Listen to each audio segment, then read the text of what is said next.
Good morning everyone.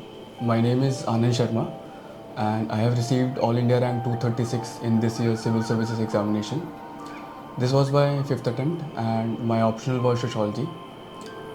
My association with Vikash Ranjan sir has been quite long. I have been a student of the foundation course as well as the test series, and it was my fifth attempt and incidentally my first mains. So sir was very supportive. While I was writing my mains, I was usually interacting with sir and evaluating my answer, getting my answers evaluated with him.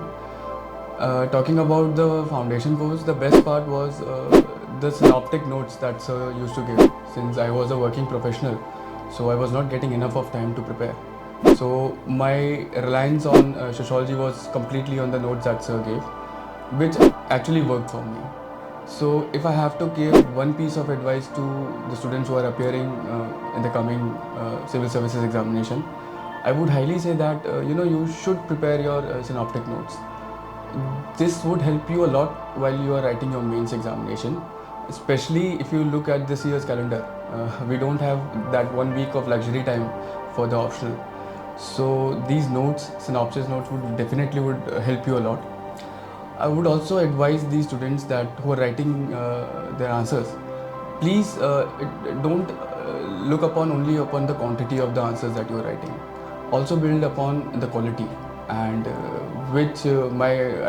although I was writing a lot of answers, but I was able to improve my quality only when my answers were getting evaluated by sir. I was in constant touch with him, and the feedback that sir gave me with respect to each and every part, that was very fruitful for me.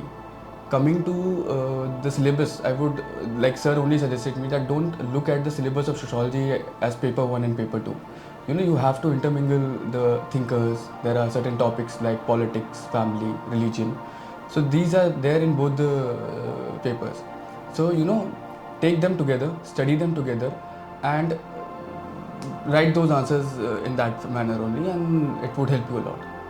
So this had been my experience, and I wish every student best of luck for the coming examinations. Thank you.